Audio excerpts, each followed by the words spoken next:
Well, while we're at that, do you have any other any highlights or I guess lowlights, any big stories with that all those shoreside people that are kind of disconnected would never really think of what happens out there? Oh yeah, yeah. There's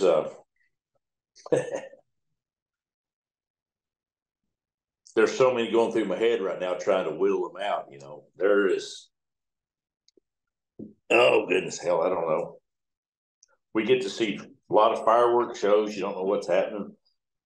You watch that coming through the cities. Um,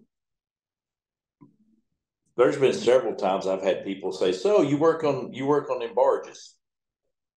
Yeah. Do you live on the barge? I looked at this guy one time and I said, "Well, actually, yeah, yeah, yeah. All them barges. If you'll see, there's some little raised things on the side. You might see somebody raise them. What it is, there's people live down in them. They've got shopping malls in them, grocery stores in them. Really?" I said, "Yeah, and you're hired to stay with this barge. So when they load it, you tend to what's in it. And when they put all them together in front of that thing, it's moving them. Then they go trading out all their stuff. The different stores will get there. That way, if you want to buy something, you go down in them and buy with this whole line of shit." And they're like, "Well, we never knew that." I said, "I bet you'll never hear about it either. People don't know about it." "Well, I might want to get a job out there." I said, "Yeah, you might want to do that. That's." I had one ask me, said, "Why, when you go into the lock, does it let it down?" I said, "Huh?" They said, "Why? We see the barge up here and it goes in the lock and then they let it down. And then why do they do that?" And I said, "Well, if they didn't do that, if they just opened the gates, you'd have that barge up on that big block of water and be floating out there and you couldn't get to it." "Oh, well, that's different." "Yeah, man, that's different. I don't know. Water runs downhill." I mean, when we were buying this house, the underwriter was talking to the mortgage guy and said, because my wife's got POA, power of attorney. They said, "Well, he just needs to get off the boat and come home and sign that he can get right back on the boat." I said, "It doesn't work that way." Guys, well, I don't understand why he can't just touch in the bank and get. No, no, he can't. And he said, "This ain't the same thing." He says, "You ever watch Deadliest Catch?" "Well, yeah." He said, "You want to pay for that helicopter to fly out there and get him and take him back?" He said, "If you want to pay for that, then go pick him up and take him in flight and drop him back off." He said, "Oh, no, no, no. We don't want to do that." But they have absolutely, I don't know how many times I have got calls from different things where they are asking, "Well, what time do you get off, your boat? Do you get home tonight?" "I don't. I get home, 2 days or 2 weeks or 2 months, whatever I'm riding." But absolutely no clue about the river that you get on it and ride it. You can't get off. I got into it with one of them in the office one time that told me, because I said something about laying on the hill.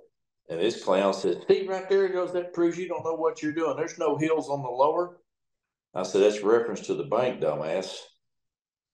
And a certain person, one of the other port caps sitting there, Sammy Dickey standing there, he goes, "Don't get in an argument with him." He said, "He's run all over the place. He knows what he's talking about," because he didn't even know, because I did barge maintenance. He didn't know I was, pilot. He didn't have any idea how to run a boat. Because he's supposed to be one, but he ain't. I mean, it's plain simple. That's why they put this clown ass in the office. But yeah, there's accidents. Those will happen. Um, phone calls, the worst thing in the world that you get. It's great that we have the phones now where you can connect with your family home. Our biggest thing years ago was to set and listen to water or to the marine operators at night, because everybody flip over to local one and listen to the calls at home. Usually they were, just one night in particular boat I was on, captain come up about 2 o'clock in the morning, calls the marine operator. Phone rings and rings and rings, and this guy answers it. "Hello." "Oh shit." Captain goes, "Who's this?" And he goes, "So and so." "Who the fuck's this?"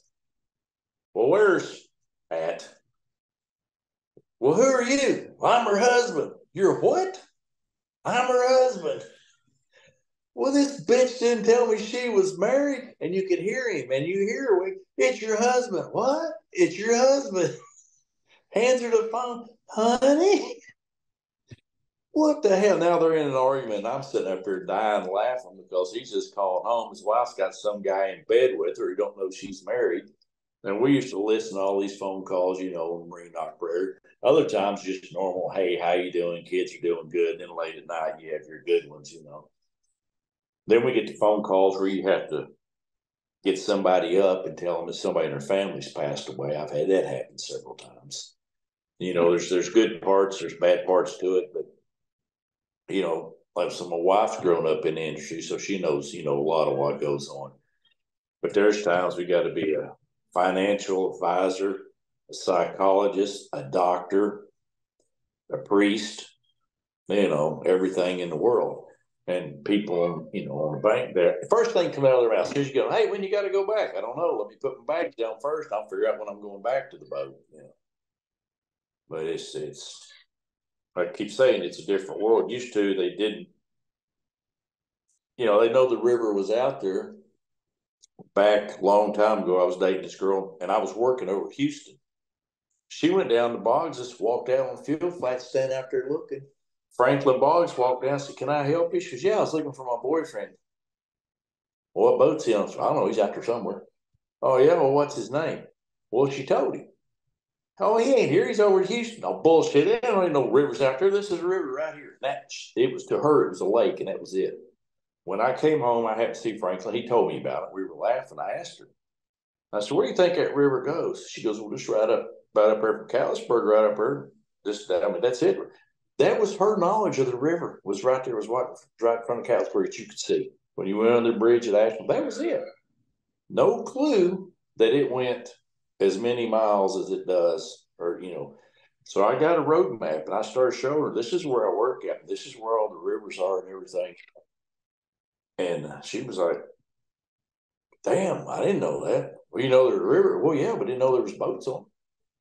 Okay, well, that's fine. This wasn't like an high. She was out of school. She was been out of school for a long time, but no clue. And some people, I was sitting up in Huntington with a girl at the time. Her mom and dad asked us to go to dinner. We went to dinner, and it was like some kind of couples club. And there was this guy that was sitting there. Boat goes by, and we could look out. Was there at Huntington, looked out, seen it. I was just having to look out there. He goes, there goes them barges. He says, all them people in there, they're all illiterate. He said, they're only out there because they're too stupid to hold a job anywhere else and all this stuff, and everything that's going on and on and on. And earlier, I was this guy's favorite guy because, he was talking to me and nice, respectful young man, blah, blah, blah, all this stuff. I looked over. I knew what boat it was. I called the boat by name. He looked at me. I said, that's what I do. I'm one of them illiterate, disrespectful, illiterate, no good son of a bitches that work on the boat. And we're at a real nice restaurant. Then I started cussing there. Well, better get on out of here if I can figure out which door's out. I don't know where the exit is. And by the way, you got my dinner because I'm too fucking stupid to pay for it. Walked out.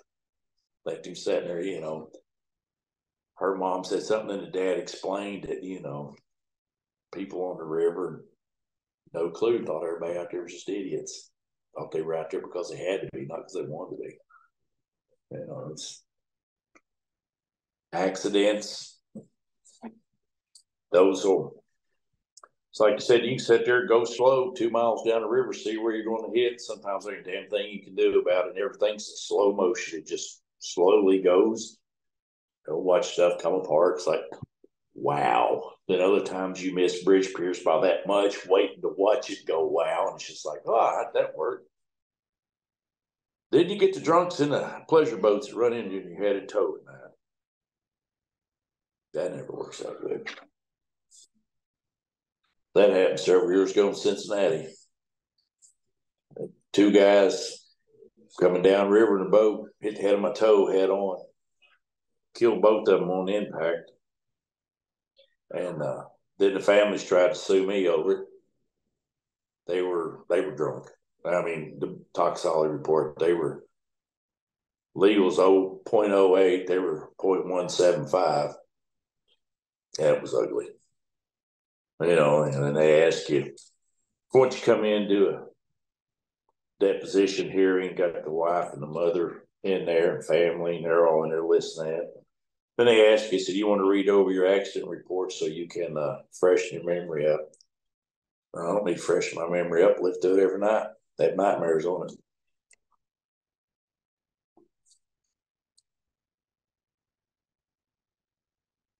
Told him I was standing there on the head of the tow, seen him hitting.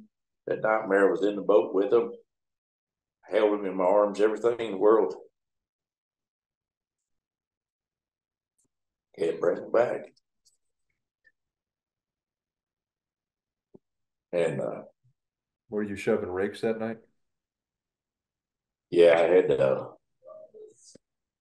14 loads and an empty. First thing they hit was a jack staff on the load. And got stuck under it, and it came back out, circled hard down, hit the empty, and then it finally lost power, but they were killed on impact. If they hadn't hit the load first, if they caught that empty, they'd have went under it. But it was they hit that load. That happened right there at Cincinnati. But yeah, things like that happened, and then every time you get around pleasure boats, you start having, getting worried something else is going to happen. Like I said, I had them two kayakers, going by in front. Then you have this every time you get somewhere with a bunch of pleasure boats. Some of them know, some of them don't. Some got enough, common sense to see that they want to stay away from it. Others like out there tubing with their kids right in front of the boat, and you can't even see shit. But if you're in a pleasure boat, you see a towboat, best thing you do is get as far away from it as you can. Stay away from it, because it's like a train. Don't park your car on a train track right from a train. It ain't going to stop. You know? Do you know Captain David Greer? Yeah, I know David Greer. Old Sure do. retiree. Have you seen his Yep. episodes that I've done with him? Not yet. No. There's plenty of hours with him since Christmas of 23 here. But in a couple of the meetings with him, he mentioned Dutch Clark. He didn't know Dutch real well, but he had wrote a poem about it. There's a whole thing. I'd like to know more about Dutch Clark. So tell me how you met him, and I guess what you know. Captain Dutch had the Pamela D, which was renamed the Warren, which is the last time I seen the wheelhouse off the Warren. It was setting at Mount West, which was the Marine school thing up in Guyandotte. I think they were using it for fire fighting or something like that. It was up there. Miss Doris, his wife, Pam was his daughter. They lived either in Independence or in Breaux Bridge, somewhere down there. But they used to come up, and it's like Eno and the rest of it.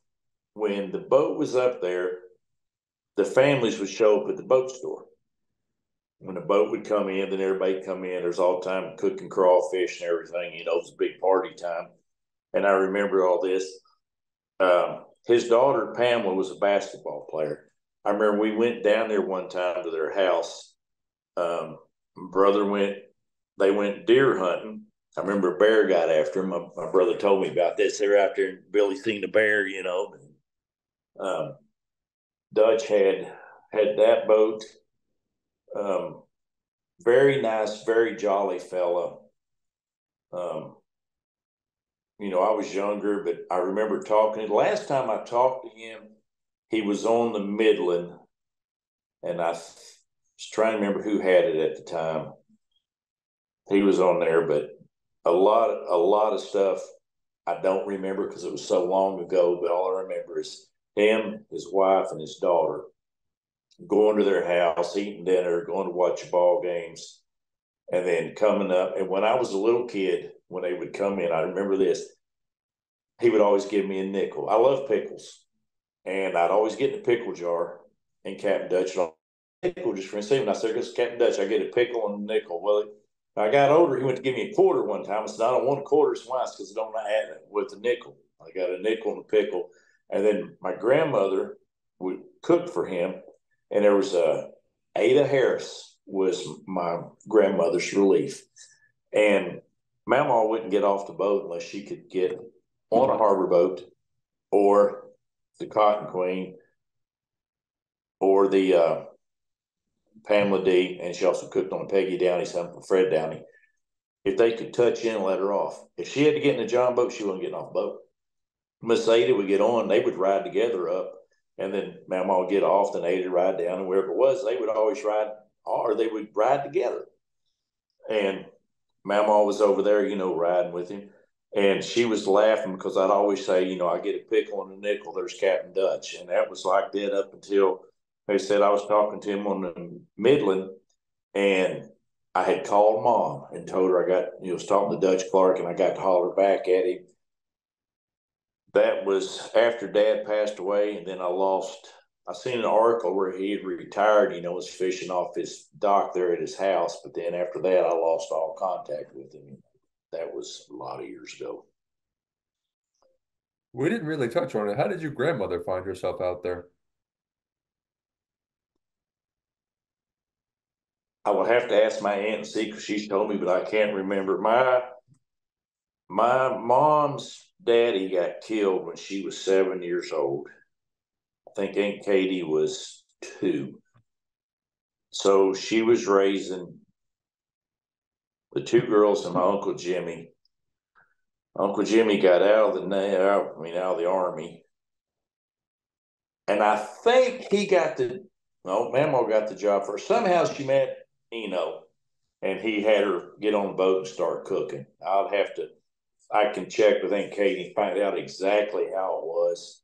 But I know she went to cooking for him because my mom and Aunt Katie started staying with her mother, my great grandmother, there in Forest City. But I have honestly forgot how she got out there because it's been so many years ago.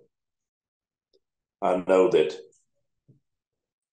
at one, I was a little kid. We was in West Memphis and at Mama's house, and we left for a little bit, and we went to a refinery down there, and we got down there, and this guy came walking up to the car, and I'm talking to Mama, and she introduced me, and I said, "Who's that, Mama?" "Oh, that's your grandpa." I said, "What?" He was an engineer on the boat. They got married, and then they got divorced. I don't know. I used to tell Aunt Katie, I said, "I remember meeting." I said, "Oh, Papa got killed." "No, not that one, this one. But how she got out there, I don't know. But that's where she died in 77 of leukemia. And she worked out there up until she got sick and couldn't go back out. And like I said, she worked for them. She's working, I think she went to work for Southern Towing. She was cooking on that Jim Southern over there when she finally, that was the last boat she was on, was either Charles Southern or Jim Southern. I think it might have been Charles Southern. But I'm going to have to find out how she got that first job on there. But I know she went to work for Eno, but that was in the hell said it had been 60. I don't know when she started. She'd been there for a while. This before, it's like 59, 60, somewhere back in there, maybe before then. Early on, were you working with any guys that worked off of steamboats? Cliff Roberts that I started decking with, he used to ride steamboats. That's how, like I said, when he first got his first job, he was tending fleets. His second one was rolling coal up the old planks into the firemen for the boilers. And he got that job and he's 10 years old because he almost beat the hell out of one of the guys on there with a sledgehammer handle. The old captain told him, he said, "If you can wheel that wheelbarrow coal up in there, boy." When he went to him first time for the job, he said he was too young. He said he needed money, because he was home with his mama. So the captain hired him to light the fleets, attend the fleets for him up there. So he was doing that. And then when he got 12, he was in there, because he'd all the time get paid. He used to get paid $1 a week to tend them fleets. So when he goes in, he said, you roll that wheelbarrow up that plank, that coal in there. He says, I'll hire you. So he said he got there, and the guy loading it loaded the wagon. There was so much coal out of this, he could take 2 steps and have to lock it down. 2 steps, finally got it up there. Captain told him, he goes, boy, I'd like to hire you. He said, you got heart, but you just ain't got it in you. He said, it took you too long. He reached over, there's a sledgehammer over, he hit that handle, knocked that head off of it. He said, we're going to have to hire somebody for that one because I'm going to whoop his ass because he loaded more coal on mine than there was on that other one. He did that on purpose. I'm going to beat his ass. Captain had to get him before he went down there. He's going to beat that man's ass, that sledgehammer handle. And he said, hold on, boy, hold on. If you want that job that bad, I'll give it to you. He said, don't be beating anybody up. That's how Cliff got his first job. But that was, he would ride them boats. He was on the stern wheel boats. And then Amherst has got one that was major. I got to run it a little bit. It wasn't steamboat, but it's a stern wheel drive. They used it for their dredge jobs and stuff. I got to run it a little bit. And then I was trying to think. I feel like there was somebody else that rode them I knew, but it's done slipped away somewhere. But I've got the old annunciator. That's the big brass thing in the wheelhouse that they used to crank on and come off the old original steamer to the city of Pittsburgh. It's got the you crank the handle around, you tell Ingram what you want, then on the other side you get your little dials of what they were going to give you, and it ran downstairs, and I've got it, and I've got it actually out there in the garage. I had got it. Somebody, maybe John Beatty, somebody gave that to Dad right when we first got the boat store. I've got a couple old big coal oil lanterns that used for navigation lights that they took the coal oil wick out, put seal tight, and made electric in. But they're about that big around, about that tall. There's a bunch of old stuff like that I got.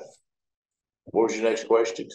Yeah, we didn't really touch on it in that first hour and a half, but what size tows are you running these days? And I guess where's your favorite place to be? What's the toughest place on the river to get through? And I guess what challenges are you facing? What's the biggest tow you've been behind? Let's see. The boat I'm on now is a Charles Strait. It's still classified as 7,200. They put those 710s. It's supposed to be 8,400 to the crank or to the front side of the gearbox. And once they change the gearbox, change the pitch on the wheels, it'll be an 84, and they can turn it, they said, on up to an 8,800. The most we're just going down on south right now is just 35. And then coming up, usually we're coming up 35, 40, depending on how many they've got at the time. I did come up this last time I left out of the hole on 47, just because it was, too short from filling all the way out, just because it's still kind of slow out there. It's kind of hard to say the roughest places. Basically, that just depends on the gauges, on what's, if the water's up where you jump the bars, everything's pretty good. Everybody's got that places they do like and that they don't like. My favorite bridge is Vicksburg. My least favorite, if I'm flanking, is up. I like Upper Baton Rouge Bridge if we're flanking because you're going to have Port Allen span. Water was so high for so long. I had made the Baton Rouge span like one time, then it's like a year later before we're making again because we're flanking this other side. So you get kind of rusty over there. It's like, God, I hope I remember how to do this. I know how to remember to do it. Just making sure because your margin for error is about that wide, especially when they got that John Cook at that upper dock loading the barge. You're trying to come around and get set up for it. But yeah, it just depends on the stages. It changes. Memphis is usually always the same. Boost Point's always the same. Vicksburg change, Upper Baton Rouge changes. Natchez, it's pretty well about the same. You just, water comes up, it gets a little faster. You got to do your stuff a little bit quicker, but it's my least favorite place anymore. I don't know. Arkansas River, I told him I'd retire. When I was at Inland, I was on the Arkansas River. I said, I can retire off this river. Water comes up. They ain't bashful. They'll open the rollers. They'll flush that like a toilet. That water will be out there in a couple of days. It's done and gone, and you're just back to normal quiet ride. Plus, they put the lock walls on the correct side, not like the upper where they, oh, let's put them on the bank side. Hell, they expect you to get the barges in that some bitch anyhow. But favorite's probably going to be the lower because you can just kick back, prop my feet up, take pictures of my feet, listen to the radio, go down the river. If I'm northbound, prop my feet up, take pictures of my feet, listen to the radio, and I mean the FM, not the other one, because I am notorious for turning that some bitch down.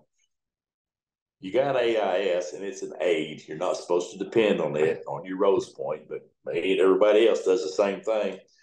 Yeah, there's somebody coming. I might want to turn it up and listen to it.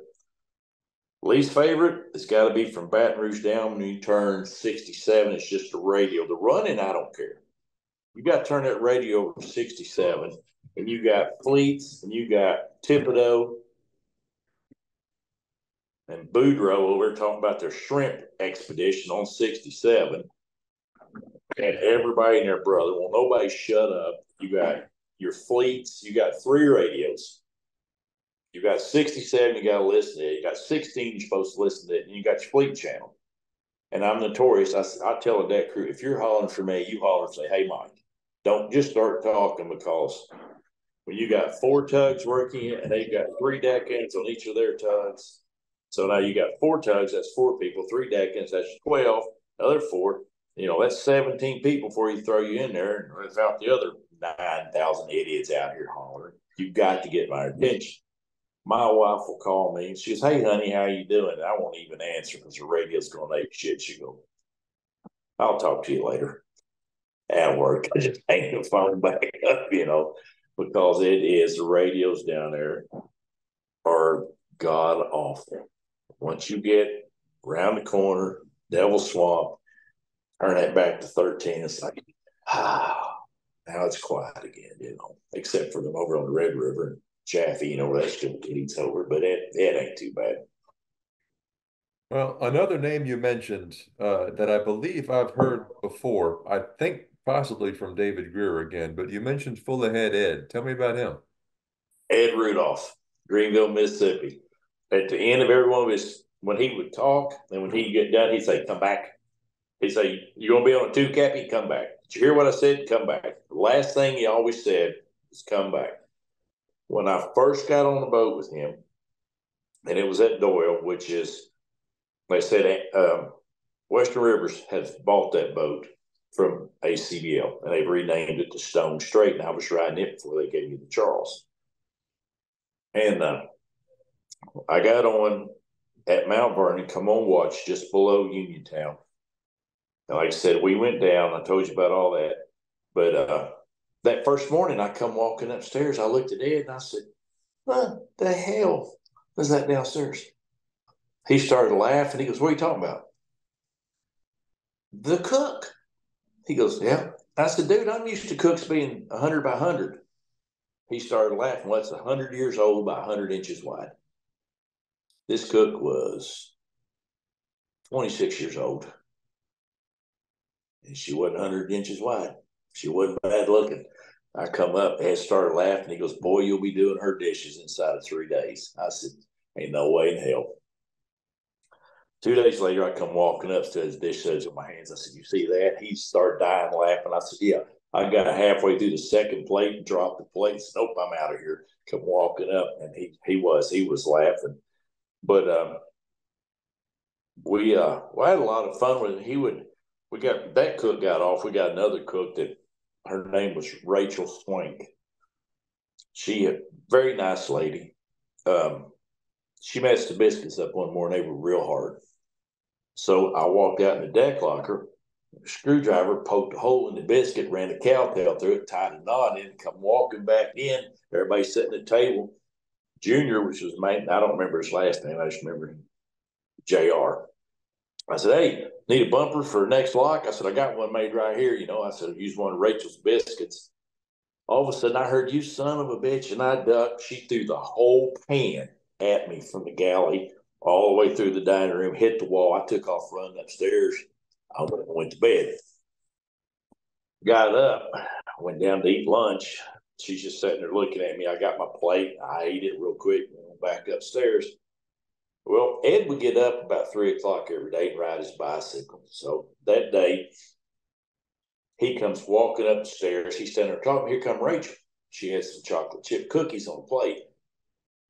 I'm like, I've heard these stories. My aunt actually did it on the cotton clean, but she's got them chocolate chip cookies. I said, hey, go ahead and get you a cookie. I kind of stand there, I believe I will. Reached, got a cookie. We're talking. He opens his mouth, and about the time he went to bite on it, I snatched that cookie out of his hand and grabbed the plate.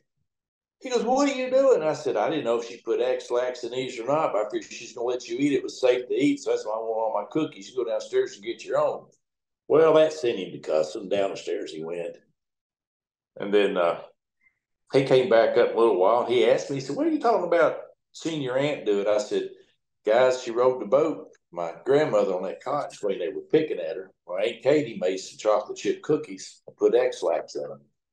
Eno hollers out there because the boys keep like every few minutes they're having to come off tow because they got diarrhea real bad. And asked my mom, I said, Mary, any chance these boys got anything bad? So they got, stomachs all tore up. When Katie started crying, she told Mama she made them cookies with X-lax and told Eno that. Eno got laughing, told him take a 5-gallon bucket and roll toilet paper out there on tow. That's where they was going to the bathroom at because they done aggravated the hell out of her. They got a shit thing shit in the bucket. They had it coming. But I was telling Ed about that, and he would laugh. He would come upstairs sometimes in his boxer shorts. I said, what are you doing? He goes, I want to come up and see what the fucking harbor pilot's doing now. And we I worked with him quite a few times. Every time I'd ask him a question or something, he'd always give me hell over it, but he'd answer. Old school, hard ass, good guy. But he would tell me, Mikey, I had problems. I had a problem here a while back. I need you to do something for me. What's that? Put these barges down the L&N right there at the canal in Portland. There's high water. And he said, I'm afraid I'm going to have it. I said, you want me to do it? So if there's an accident, it's all on me. He said, you got it. And he started laughing. And so I'd stick it in there. Then at one time, wind had me. I shoved up out of the lock, got on that bank over there. I went down, got Ed up. I said, Cap, I need you up here. He come up. He's looking at me. We're pinned in, right up out of the lock wall, right above the core stuff, laid on the bank over there. I said, now, if you tell me how to work it out here, I said, I want to do it. He said, if you could have got it out here, you wouldn't be fucking waking me up. Get out of the way. Got out of the way. I said, grumpy old bastard. That's because you got me out of my sleep. Flipped it out, finally got us up out of there. He goes, here, watch this. I'll be back in a minute. I said, Ed, I'm going off watching 5 minutes. He said, I'll be back in a minute. He come back 3 hours later. He said, I needed my beauty sleep. But I liked old Ed. He was a good father. Did you know Sonny Ivy? Yes. Tell me about him and kind of what you were doing in the industry and when you knew of him. Well, I was at ACBL, and the only thing I knew of him, I knew he ran, down there in Harahan, that was his world down there.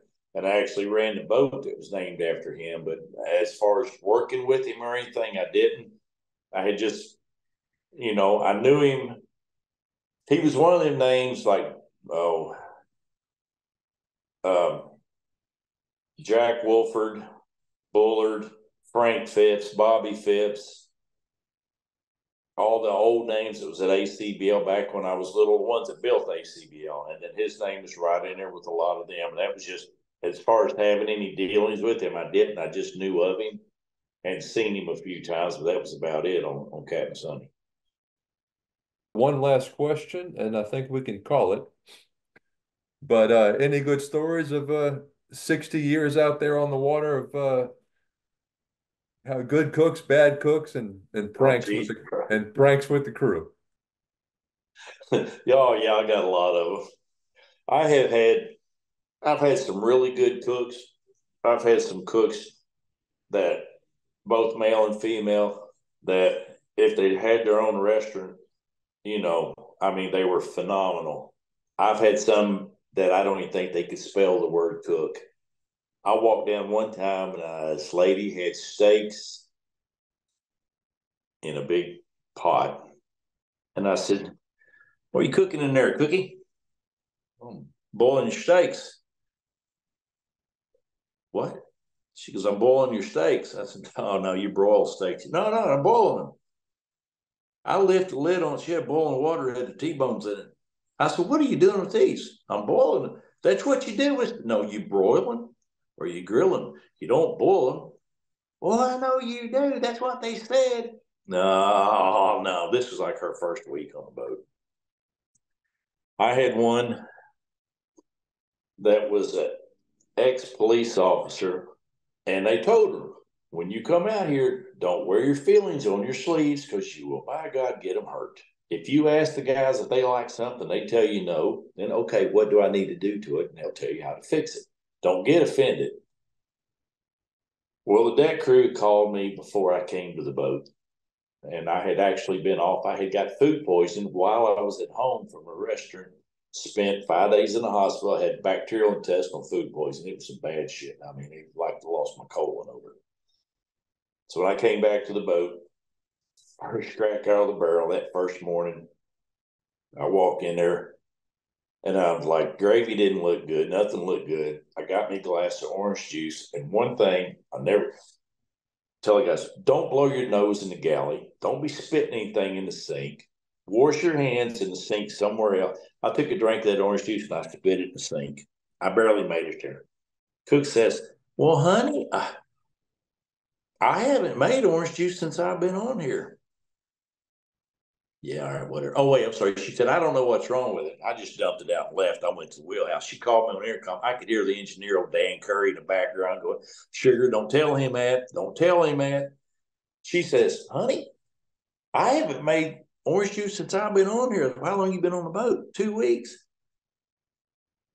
"You're fucking telling me you haven't made orange juice in 2 weeks? That's been in there. You haven't been cleaning them out?" I went off. When I come downstairs, pilot came upstairs at noon. He goes, "God, don't eat the chicken, Mike. It's raw." She cooked it in a deep fryer on high, cooked it on the outside. It's still raw on the inside. I get down there, all the chicken's gone. She goes, "They like my chicken so well. I'm cooking some more up." I said, "I'm going to have a peanut butter and jelly sandwich." I said, "You need help with your cooking." I said, "They done told me your biscuits, your gravy, everything." I said, "In the morning, we're going to start." So I told her I'd help her. So I helped her a little bit. Then at lunch, I'm talking to her. I said, "What in the world got you out here?" And she said, "I used to be a detective." I said, "Okay." She said, "I decided I wanted to cook." I said, "All right."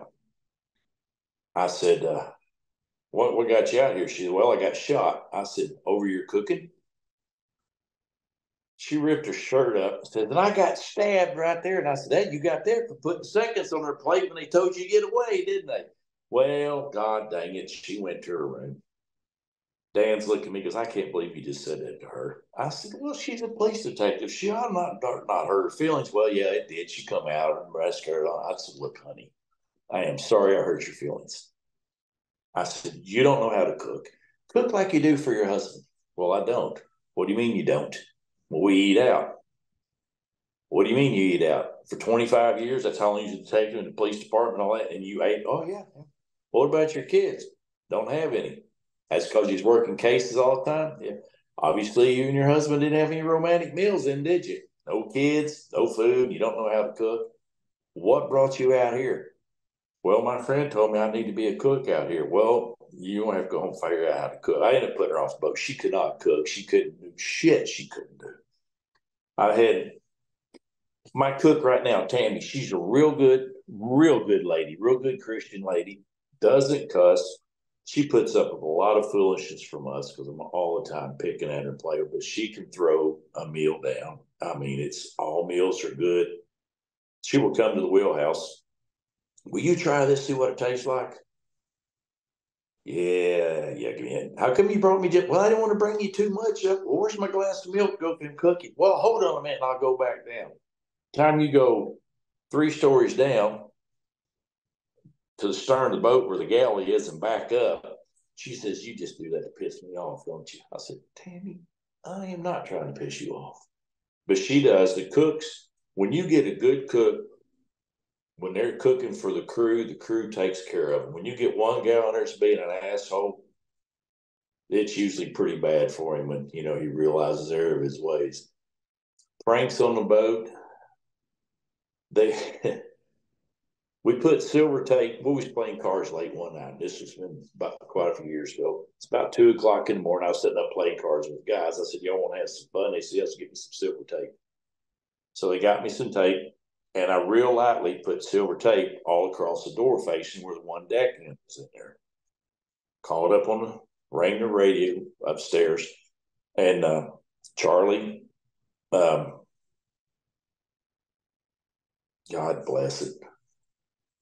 Anyhow, I hate it when I lose that name. It's right there on the end of the tongue.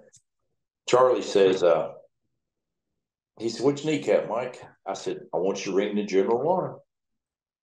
Give me a 5 count and then ring it.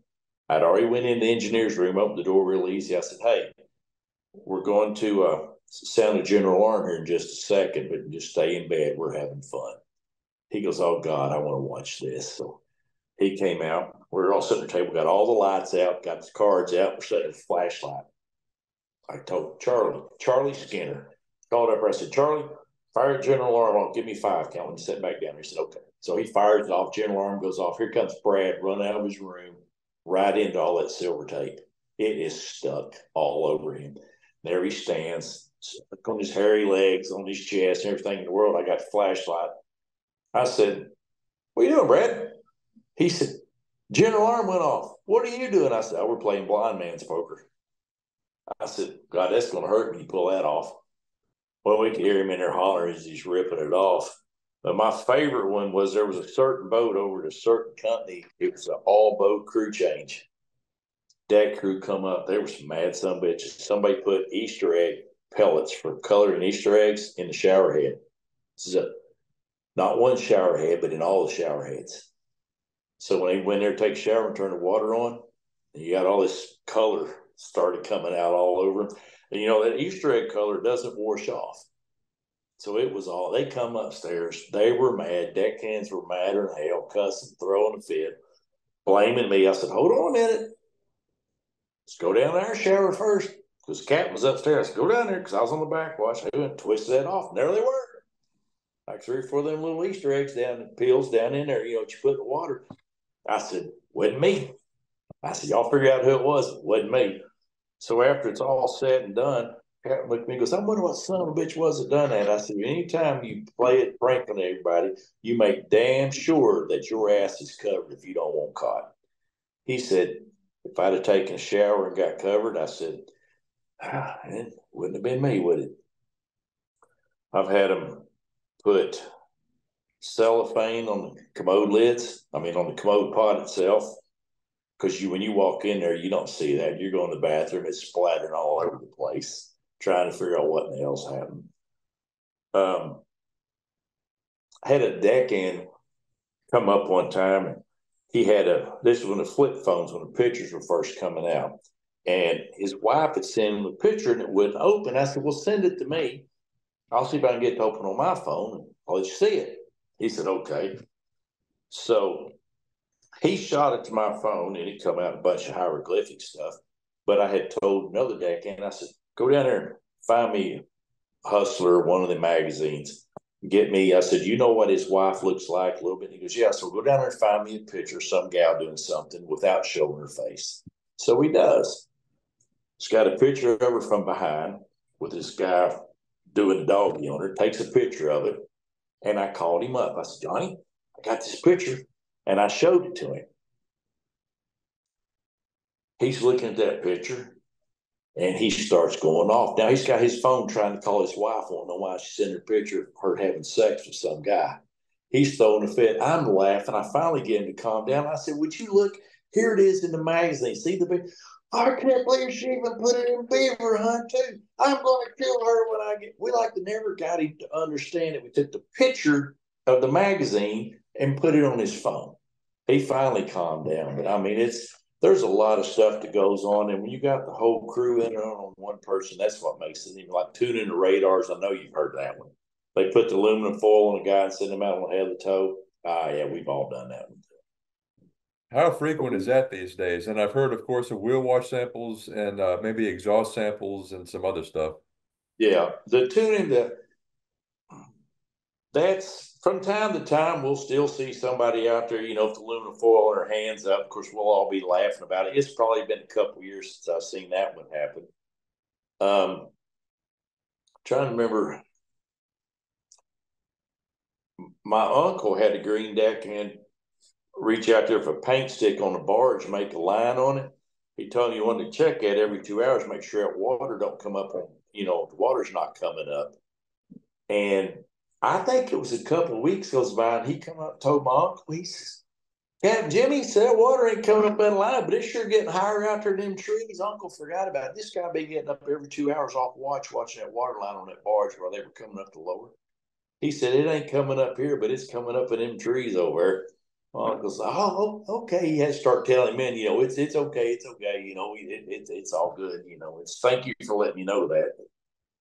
Yeah, I had one pilot took blue food color and he had a little bald spot, and he wanted his hair colored. So the cook's coloring his hair, and I said, "You need to take some of that blue food color and give you a little blue dot right up there on the center of his head." So she colors his hair, puts that blue dot, and for like 2 or 3 days, every time somebody walked by, they put his hand on top of his head, go, "We feel the power of the blue dot." He had no idea that he had a blue dot on top of his head. And when he found out, we thought it was funny. He didn't, but we thought it was funny. I've got had cooks out there that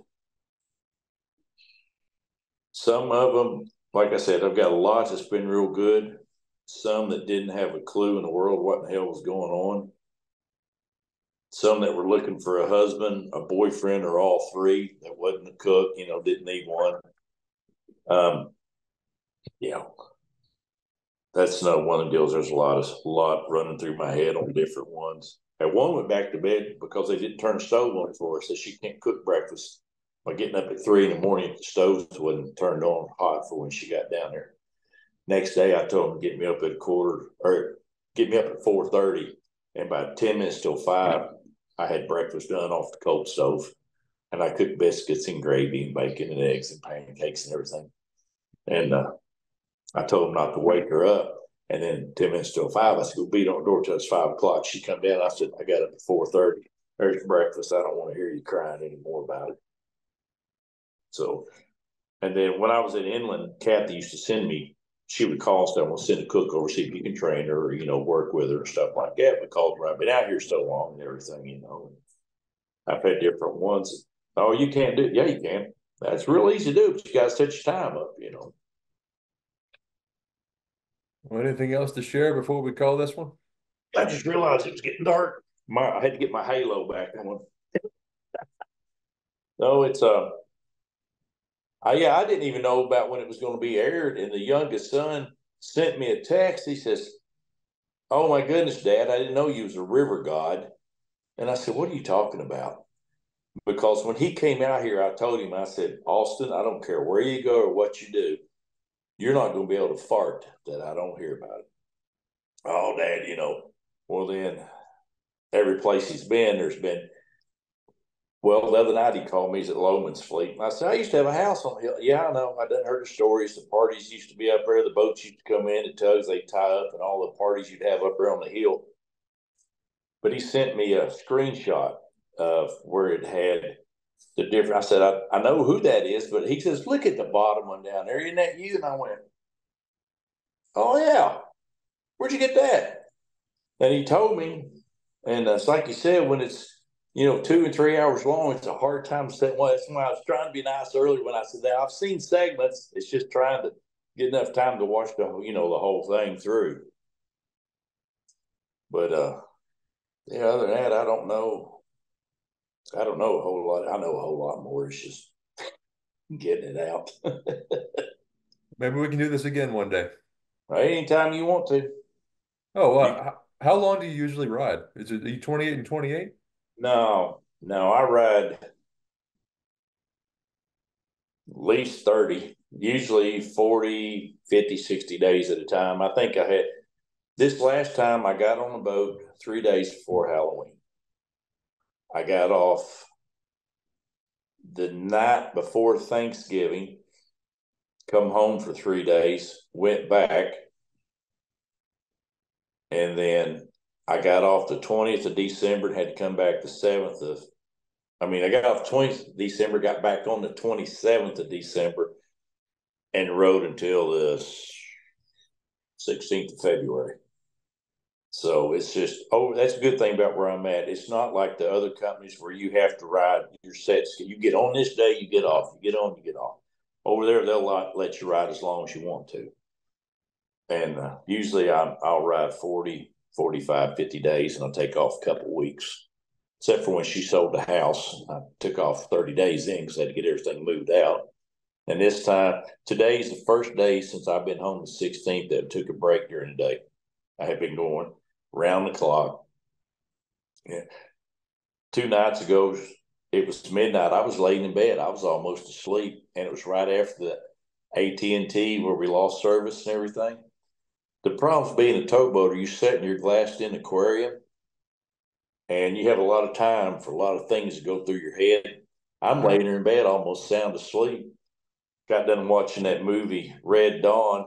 I thought, I got more shit I got to get out. I got up out of bed and I went out to the cabin. Was living in the camper, started moving stuff about 4 o'clock in the morning. I got another trailer load here, stuff I didn't want left out there. So today's the first day I've had a break since the 16th. So Well, thank you for giving I'll me the probably go time. back to 5th.